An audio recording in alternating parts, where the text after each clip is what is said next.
நண்பா, நண்பிகள். இன்னைக்கு இந்த வீடியோ என்ன பார்த்தீங்கன்னா, ஒரு மூவியோட எக்ஸ்ப்ளனேஷன் இல்லன்னா ஒரு டிஸ்கஷன் கூட வச்சுக்கலாம். அதுதான் வரப்போகுது. என்ன படம்னா, 1956ல வந்த தி கில்லிங்ன்ற படம். இந்த படம் ஒரு சிலருக்கு தெரியாம கூட வந்திருக்கலாம். இது வந்து ஸ்டாலின் கூப்பரோட ஸ்டார்ட்டிங் ஏஜ்ல அவர் பண்ண 3வது படம் இந்த படம். இந்த படம் எனக்கு எப்படி தெரிஞ்சதுன்னா, நான் ரேண்டமா வரும்போது இன்ஸ்டால ஃபீட்ல வந்துச்சு. இந்த மாரி லிஸ்ட்டு போட்டு. அதில பார்க்கும்போது இந்த படம் என்ன இருக்கு? ஏன்னா போஸ்டர் வந்து கொஞ்சம் ஏதோ ஒரு த்ரில்லர் ஸ்டோரி தான் போல இருக்குன்னு தெரிஞ்சுது. அதுக்கப்புறம் போய் படத்தை பார்க்குறேன். படம் வந்து எப்படி இருந்துச்சுன்னா, ஒரு ராபரி, அதாவது ஒரு குதிரை பந்தயம் நடக்கிறன்ற இடத்துல வந்து இந்த மாதிரி ஒரு ராபரி பண்ண போகிறதே நம்ம ஹீரோ தான். அதை எப்படி பண்ணுறாருன்றது தான் கதையே. இப்போ மொத்தமே டியூரேஷன் ஒரு 1.5 மணி நேரம் தான் படம். ரொம்ப பிளாக் அண்ட் ஒயிட் படம். எனக்கே கொஞ்சம் இதாக தான் இருந்தது பார்க்குறதுக்கு. ஏன்னா அந்த அப்போ உள்ள இது வந்து டைலாக்ஸ் வந்து எப்படி இருந்ததுன்னா, ரொம்ப ஃபாஸ்ட்டாக பேசுவாங்க. இப்போ கொஞ்சம் பரவாயில்ல, சப்டைட்டில் போட்டுக்கிறோம். அப்போ வந்து டக்குன்னு பேசுகிறாங்களா, எனக்கு கொஞ்சம் ரிப்பீட்டடாக பாஸ் பண்ணி பார்க்க வச்சுது. அதாவது ஸ்டோரி எப்படி இருக்குன்னா, கதையை சொல்கிற விதம் வந்து நான் லீனியராக போகும், ஸ்ட்ரக்சரில் இருக்கும். எப்படின்னா ஒரு விஷயம் நடக்கும், இந்த விஷயம் நடந்துக்கிட்டு இருக்கும்போது இன்னொரு வேறு ஏதோ காட்டுவாங்க. இங்கே இதுக்கு இந்த கேரக்டர் பேசிக்கிட்டு இருக்காங்க கூடன்ற மாதிரி இருக்கும். அப்படி தான் கதை போகும். இது ஸ்டாலின் குப்பிகளோட படம்ன்றதுல இன்னொரு ஒரு ஸ்பெஷலிஸ்ட் இருக்குது. ஏன்னா அவர் எடுத்த எல்லா படமுமே இருக்கட்டுமே, ஒவ்வொன்றுமே உலக சினிமாவிலேயே ஒன்றா இருக்குது. முக்கியமாக சொல்லப்போனால் 2001 ஃபேஸ் ஒடசி.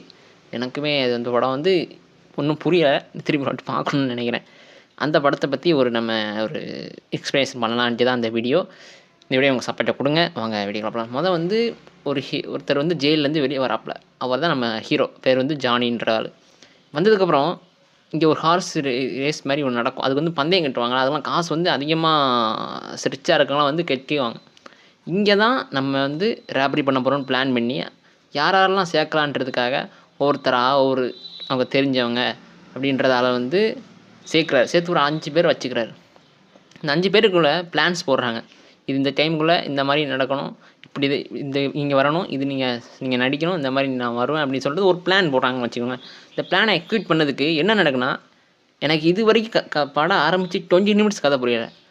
20 நிமிட்ஸ்க்கு அப்புறம் தான் அந்த என்ன சொல்ல வராங்கன்றதே எனக்கு புரிஞ்சுது. எப்படின்னா, அதுக்கப்புறம் தான் கதையே மூவ் ஆகுது.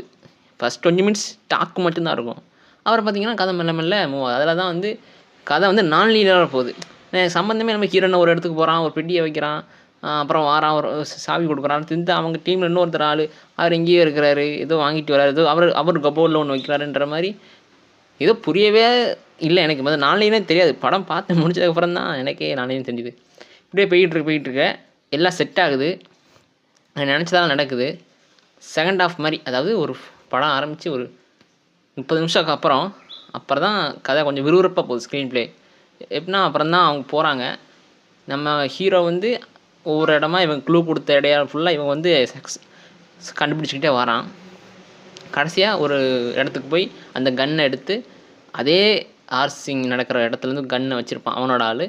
எடுத்துகிட்டு ஒரு மார்க்ஸ் போட்டுட்டு அங்கே போய் அவங்கள வந்து கன் பாயில் நிறுத்தி காசெல்லாம் எடுத்து போட சொல்லிவிட்டு அது தூக்கி வெளியே போட்டு இவன் பழையபடி நார்மலாக வரதுல வந்து ஒரு எப்படி இருக்குன்னா, செட்டப்பே ரொம்ப யூனிக்காக இருந்தது. ஏன்னா இது ஒரு ராபரி ஸ்டோரின்றது தெரியும், ஆனால் இது நான்லீராக தான் கதை போகுதுன்றதே தெரியல எனக்கு.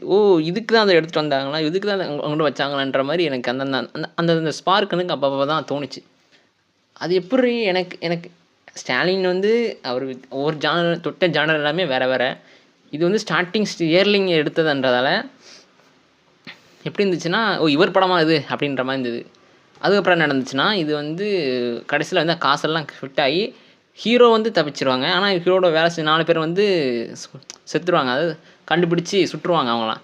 ஹீரோ லாஸ்ட்டு தப்பியதுக்காக அந்த மொத்த காசு ஹீரோ எடுத்துகிட்டு போய், அதாவது ஏர்போர்ட்டில் வந்து செக் பண்ணுவோம்ல, அதெல்லாம் வந்து ஒரு பாக்ஸ் கட்டி அதை வச்சு உள்ள வரைக்கும் கொண்டு போன அந்த ஆள் கடைசியில் ஒரு நாயினால் நம்ம ஹீரோ மாட்டிட்டாரா அப்படின்ற மாதிரி ஆகிப்போச்சு. அங்கே ஒரு நாய் வந்து ஓடும். அதை ஒரு வண்டியில் இப்போ அந்த ஏர்போர்ட்லலாம் தள்ளிட்டு போவாங்கள்ல, இந்த பேசஞ்சர்ஸோட லக்கேஜ் எல்லாம், அதில் வந்து லைட்டாக ஸ்லிப்பாகி லக்கேஜ் எல்லாம் விழுந்துடும். நம்ம ஹீரோட லக்கேஜ் விழுந்து பணம்லாம் விழுந்து அடிக்கிற காற்றுல எல்லாம் பணம் போயிடும். இது ஹீரோக்கு பார்த்தோன்னே மனசே போயிடும். சரி, இங்கே இருக்க வேணான்ட்டு ஒய்ஃபை கூட்டிகிட்டு வெளியே போயிடும். வெளியே போய் நிற்பான். டாக்ஸிமான்னு நிறுத்த மாட்டாங்க. அப்படியே பின்னாடி திரும்புவாங்க, 2 பேர் கன்னோட வருவாங்க. இதோட படம் தி எண்டுன்னு முடிஞ்சிடும். ஸ்டோரி பார்க்கும்போது ரொம்ப ரொம்ப சாதாரண ஒரு ரேபிட் ஸ்டோரி மாதிரி தான் தெரியும். ஆனால் படம் ஆரம்பித்த 20 மினிட்ஸில் இதோட செட்டப் இருக்குல்ல, எனக்கு அது வந்து என்னடா அது இவ்வளோ நாள் அது தெரியாமல் பார்த்துக்கிட்டு இருந்த மாதிரி இருந்தது. ஏன்னா ஃபஸ்ட் 20 மினிட்ஸ் என்ன பேசிக்கிட்டே இருக்காங்கன்ற மாதிரி தெரிஞ்சிட்டாலும், அதுக்கப்புறம் இதாண்டா கதைன்ற மாதிரி சொல்லும்போது தான் கதை அப்புறம் பார்க்கும்போது ஓகேப்பா படம் நல்லாயிருக்கு அந்த மாதிரி இருந்துச்சு. செம்ம படங்க. நீங்கள் வாட்ச் பண்ணலாம். இங்கிலீஷில் தான் இருக்குது, சப்டைட்டிலோட போய் பார்க்கலாம். தமிழில் இன்னும் வரல. மஸ்ட் வாட்ச்னு சொல்லுவேன். தி கில்லிங் ஸ்டான்லி கூப்பரோட ஒரு படம். இவரோட அடுத்த படம் நான் ஒரு படம் பார்த்துருக்கேன், இது ஷைனிங்னு. அதுவுமே பேசணும். இந்த வீடியோ வர்ற சப்போர்ட்டை பார்த்துட்டு தான் அந்த வீடியோ நான் வந்து பேசுவோம். இந்த படத்துக்கு வச்சு இதோட இன்ஸ்பிரேஷனாக நிறைய படம் வந்திருக்கு லானியர்லேயே. உதாரணத்துக்கு தி டார்க் நைட், அப்புறம் ஃபுல் ஃபிக்ஷன். டார்க் வந்து கிறிஸ்டோபர் நோலன், ஃபுல் ஃபிக்ஷன் வந்து குவிண்டன் டேஞ்சரினோ அவரோட படம். பெரிய பெரிய மேக்கர்ஸோட இன்ஸ்பிரேஷனும் ஸ்டான்லி கூப்ரிக் இருக்காருன்ற போது வாட் டைரக்டர் அந்த மாதிரி ஒரு இருந்திருக்கு. நீங்கள் வாட்ச் பண்ணி பாருங்கள். கண்டிப்பாக உங்களுக்கும் இந்த படம் பிடிக்கும் என்று நம்புகிறேன். ஓகே, அடுத்த ஒரு மூவி ரிவ்யூவோ அடுத்த ஒரு வீடியோவில் வந்து உங்களை சந்திக்கிற வரைக்கும் உங்களை வந்து விடைபெறுகிறேன். பிடிச்சிருந்தா லைக் பண்ணுங்கள், கமெண்ட் பண்ணுங்கள், ஷேர் பண்ணுங்கள், சப்ஸ்கிரைப் பண்ணி வச்சுக்கோங்க. அப்போ தான் அடுத்து நான் போகிற வீடியோ உங்களுக்கு வந்து சேரும். ஓகே.